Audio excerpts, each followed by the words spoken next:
Good evening students, welcome to class. देखिए बच्चों, आज की अपनी जो क्लास है पीवाईक्यू सीरीज की, इसमें हमने देखो अब तक बोर्ड एग्जाम क्वेश्चंस जो अपने चैप्टर वाइज चल रहे हैं, ये अपनी आज की 7 क्लास है। और चैप्टर नंबर 1 जो आपका चल रहा है, इसकी ये आज लास्ट क्लास है जिसके अंदर हमारे 2012 और 11 के क्वेश्चन सॉल्व करेंगे। अब तक की जो अपनी क्लासेज हैं, 6 क्लासेज कंप्लीट इस पीवाईक्यू सीरीज में हो चुकी है, जिसमें हमने 2024 से लेकर 2013 तक के क्वेश्चन सॉल्व कर लिए हैं। और आज की इस क्लास में अपन 5 क्वेश्चन सॉल्व करेंगे और उसी के साथ फिर ये हमारी पीवाईक्यू सीरीज चैप्टर नंबर 1 की कंप्लीट हो जाएगी। और फिर कल से हम जो है chapter number 2 admission of partner के क्वेश्चंस स्टार्ट करेंगे। तो चलिए स्टार्ट करते हैं अपनी आज की class.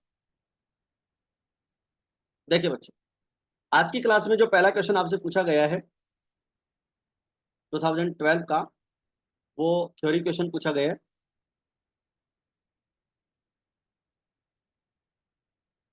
Mention any two items appearing on the credit side of the current account. Current account के क्रेडिट साइड में आने वाली कोई दो चीजें अपन से पूछी है। The two items appearing on the credit side of the current accounts are as follows: interest on capital और शेयर इन प्रॉफिट्स। ठीक है, ये चीज अपन दिखाते हैं। देखो बच्चों, अपन ने फिक्स्ड कैपिटल मेथड में कैपिटल अकाउंट और करंट अकाउंट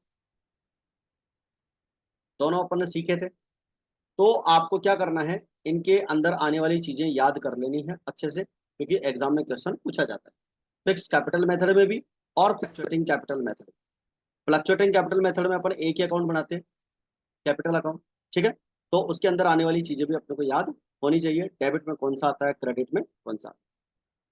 तो ये था हमारा क्वेश्चन नंबर 1।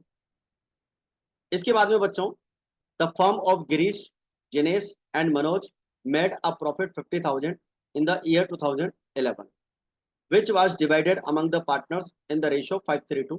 यानी पार्टनर्स के बीच में जो प्रॉफिट है 5:3:2 में डिवाइड हो गया, where is the profit should have been divided in the ratio 2:3:5। तो यहाँ पर जो क्वेश्चन है, ये पास्ट एडजस्टमेंट का क्वेश्चन है, जिसमें प्रॉफिट गलत रेशियो में डिवाइड हो गया है। 5:3:2 में डिवाइड हो गया, जबकि डिवाइड करना था 2:3:5 में। तो अपने को एक एडजस्टमेंट एंट्री करनी है। तो उसके लिए क्या करेंगे, हम सबसे पहले एक एनालिटिकल टेबल बनाएंगे। एनालिटिकल टेबल वर्किंग नोट में बनेगी। पार्टनर्स के कॉलम बनाएंगे, सभी पार्टनर्स के दो दो कॉलम बन जाएंगे, डेबिट, क्रेडिट, और फर्म का एक कॉलम बन जाएगा लास्ट में टोटल के नाम से। तो इसमें लिखेंगे प्रॉफिट्स रॉन्गली डिस्ट्रीब्यूटेड इन 5:3:2। यानी कि पार्टनर्स को जो प्रॉफिट है हमने रॉन्गली डिस्ट्रीब्यूट कर दिया 5:3:2 में, वो हमें डिस्ट्रीब्यूट करना था 2:3:5। जब कोई प्रॉफिट गलत डिस्ट्रीब्यूट हो जाता है तो वो पार्टनर्स के डेबिट में लिखा जाता है, यानी पार्टनर से वो प्रॉफिट वापस रियलाइज किया जाता है। तो 50,000 को हम 5:3:2 में डिवाइड करेंगे, 25,000, 15,000, 10,000, और टोटल हो जाएगा 50,000। Profit 50,000 should be distributed in the 2:3:5। अब ये जो 50,000 का प्रॉफिट है, इस प्रॉफिट को हम क्या करेंगे, 2:3:5 में डिवाइड करेंगे, तो ये हो जाएगा 10,000। अब जब डिवाइड करके एक्चुअल रेशो में लिखना है तो वो क्रेडिट साइड में लिखें। ठीक है, तो 10,000 क्रेडिट में, 15,000, ये 50,000 को 2:3:5 में डिवाइड कर लेंगे, 10,000, 15,000 और 25,000, और टोटल आ जाएगा 50,000 डेबिट में। देखो बच्चों, जो अमाउंट पार्टनर्स के डेबिट में आता है वो फर्म के क्रेडिट में आता है, और जो अमाउंट हम पार्टनर्स के क्रेडिट में लिखते हैं वो फर्म के डेबिट में आता है। फिर इसका टोटल लगा लेंगे, 25,000 डेबिट और 10,000 क्रेडिट, तो यहाँ पर नेट इफेक्ट निकल कर आएगा 15,000 डेबिट का, क्योंकि डेबिट का ज़्यादा है ना, इसलिए डेबिट आएगा। 15,000 डेबिट और 15,000 क्रेडिट, तो यहाँ पर इसका कोई इफेक्ट नहीं होगा, जीरो। मतलब इसको 15,000 मिलना चाहिए था और 15,000 मिल चुका है, तो इसका कोई एडजस्टमेंट नहीं होगा। 10,000 डेबिट आ रहा है और 25,000 क्रेडिट है, तो 15,000 का यहाँ पर क्रेडिट आ जाएगा, क्योंकि क्रेडिट का बैलेंस ज़्यादा है। तो यहाँ पर जिस पार्टनर का बैलेंस डेबिट हो रहा है और उसको हम डेबिट करेंगे जर्नल एंट्री में, और जिसका बैलेंस क्रेडिट हो रहा है उसको हम क्रेडिट करेंगे। ठीक है, तो जर्नल एंट्री हम बना लेंगे, Girish capital account debit to Manoj capital account. ठीक है, गिरीश और मनोज का नाम आएगा, जिनेश का नाम यहाँ पर नहीं आएगा, उसका अकाउंट क्लोज हो चुका है। तो 15,000 यहाँ पर आ जाएगा, इसको नीचे लिख लेंगे 15,000 यहाँ पर। तो ये था अपना क्वेश्चन नंबर 2 जो अपन से 2 मार्क्स का पूछा गया। इसके बाद में लेते हैं बच्चों हमारा question number 3। Rita, Sudha and Jyoti were partners in a firm, there Capitals on 1 January 2011 were 40,000, 20,000 and 20,000। ये पार्टनर्स की कैपिटल अपने को दे रखे। As per the partnership deed Jyoti was entitled to a salary of 2,000 per month, यानी ज्योति को 2,000 per month की क्या मिलनी चाहिए, सैलरी मिलनी चाहिए। The partners were entitled 10% annual interest on capital. Partners को इंटरेस्ट ऑन कैपिटल 10% देना है, ये अपने को कैपिटल दे रखी है। और प्रॉफिट जो है, the profit will be distributed in the proportion of capital, यानी कि अपने को प्रॉफिट कैपिटल रेशो में डिवाइड करना है। पार्टनर्स की जो कैपिटल है उस कैपिटल के रेशो में डिवाइड करना है। तो आप समझ सकते हैं पार्टनर्स की जो कैपिटल है उसका रेशो बन जाएगा 2, 1 और 1। 40,000, 20,000 और 20,000 का जब रेशो बनाएंगे तो 2, 1, 1 बन जाएगा। प्रॉफिट अपने को दे रखा है 64,000, P&L एप्रोप्रिएशन पूछा है 2 मार्क्स का। तो स्टार्ट करते हैं। Profit and loss appropriation by profit and loss account net profit 64,000। Salary to Jyoti, Jyoti को सैलरी देनी थी, क्वेश्चन में बोला गया था 2,000 पर मंथ, तो 12 से मल्टीप्लाई करेंगे 2,000 पर मंथ तो 24,000। इंटरेस्ट ऑन कैपिटल जो है बच्चों आपको यहाँ पर निकाल लेंगे 4,000, 2,000 और 2,000। ठीक है, ये जो कैपिटल दे रखी थी 40, 20 और 20, इसका हम निकाल लेंगे 10%। तो इस तरह से हमारा इंटरेस्ट ऑन कैपिटल आ जाएगा 8,000 टोटल सबका। अब आप क्या करेंगे 64,000 में से, और इन दोनों का जो टोटल है 24 और 8 का 32,000 माइनस कर लेंगे, तो आपके पास बचेगा 32,000। और जो रेशो हमने निकाला था पार्टनर्स की कैपिटल का, देखो रेशो ऐसे निकलेगा 40,000 की कैपिटल दे रखी है, 20,000 की कैपिटल दे रखी है और 20,000 की दे रखी है। 40 से 40 कट जाएगी और 2 1 जा 2, 2 1 जा 2 और 2 2 जा 4। तो ये रेशो हमारा बन जाएगा। तो 32,000 को इस रेशो में डिवाइड करेंगे तो 16,000, 8,000 और 8,000 आ जाएगा टू पार्टनर्स कैपिटल अकाउंट। तो इस तरह से हमारा प्रॉफिट एंड लॉस एप्रोप्रिएशन यहाँ पर क्लियर हो जाता है। बहुत ही आसान सा क्वेश्चन है, आपको इजी वे में समझ में आ गया। इसके बाद में लेते हैं बच्चों हमारा 2011 का पेपर। 2011 के पेपर में 2 क्वेश्चन आपसे पूछे गए। एमसीक्यू क्वेश्चन था, from the following transactions which transaction will change the fixed capital of the part. देखिए अभी थोड़ी देर पहले मैंने आपको एक टॉपिक बताया था फिक्स्ड कैपिटल मेथड में पार्टनर्स की कैपिटल कब चेंज होती है, तो इस टाइप का क्वेश्चन 11 में पूछा हुआ है। तो देखिए फ्रॉम द फॉलोइंग ट्रांजेक्शन, किस ट्रांजेक्शन से पार्टनर्स की फिक्स्ड कैपिटल चेंज होती है। तो देखो इंटरेस्ट ऑन ड्राइंग से नहीं होती है, मतलब ड्राइंग से चेंज नहीं होती है, इंटरेस्ट ऑन कैपिटल से भी नहीं होती है और प्रॉफिट से भी नहीं होती। क्यों? क्योंकि तीनों ही चीजें फिक्स्ड कैपिटल मेथड के पार्टनर्स कैपिटल अकाउंट में नहीं आती है। तो उसमें जो चीज आती है वो है एडिशनल कैपिटल।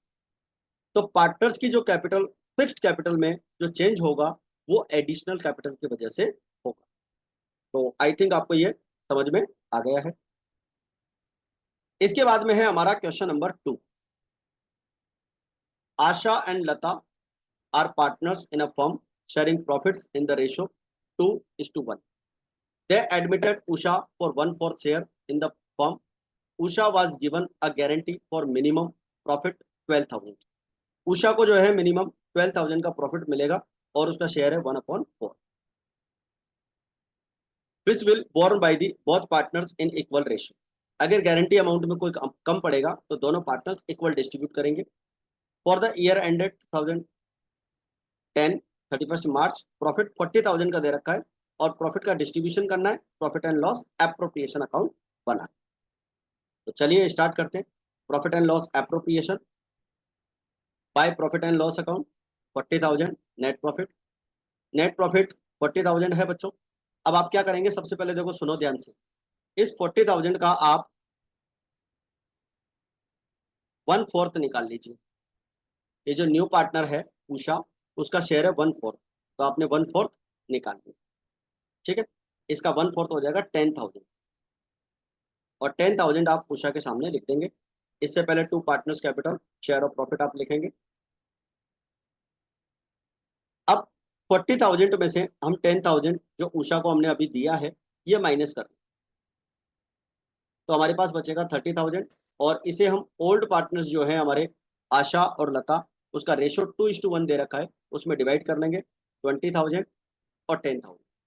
ठीक है, अब आप देखिए बच्चों, उषा को प्रॉफिट मिल रहा है 10,000, जबकि मिलना चाहिए था 12,000। तो आपको पता चल रहा है कि 2,000 का प्रॉफिट कम है, तो 2,000 का प्रॉफिट हम इक्वल रेशियो में डिवाइड करते हुए आशा और लता के अकाउंट में से माइनस करेंगे। तो यहाँ लिखेंगे गारंटी टू उषा और गारंटी टू उषा, तो दोनों के अकाउंट में से माइनस कर लेंगे। 20,000 में से 1,000 माइनस करेंगे 19,000, और 10,000 में से 1,000 माइनस करेंगे 9,000।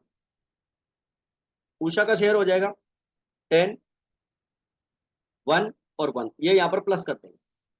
दोनों का जो प्रॉफिट मिल रहा है आशा और लता से, ये दोनों यहाँ पर प्लस कर देंगे, तो इसका आ जाएगा 12। इस तरह से बच्चों हमारा ये profit and loss appropriation complete होता है।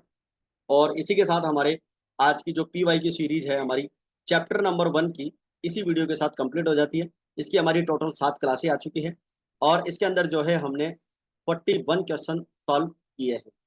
यह आपका चैप्टर नंबर 1 है बच्चों, और इस चैप्टर नंबर 1 का जो वेटेज है हमारा, जो हमारा ईयर 2024-25 का जो हमारा सेशन है, और जो हमारा टारगेट है 2025 का पेपर, उसका जो इस चैप्टर का वेटेज है वो 7 मार्क्स, और 7 मार्क्स के हमने 41 क्वेश्चन यहाँ पर सॉल्व कर लिए।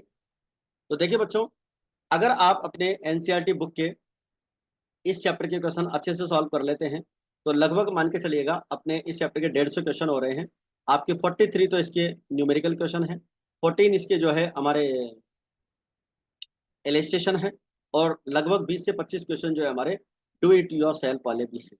तो ये सारे क्वेश्चन अपन इस चैप्टर के कंप्लीट कर लिए हैं। ठीक है, अगर आपने ये नहीं देखे हो तो जरूर देखें, इसका लिंक आपको अपने इस वीडियो के डिस्क्रिप्शन बॉक्स में मिल जाएगा। और इसी के साथ हमारा चैप्टर नंबर 1 कंप्लीट हो गया है।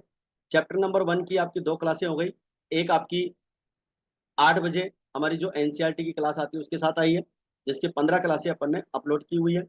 और चैप्टर नंबर 1 का ही आपका पीवाई की सीरीज, इसकी 7 क्लासेज हो चुकी हैं। ठीक है, तो ये भी आप अच्छे से रिवाइज करते रहेंगे।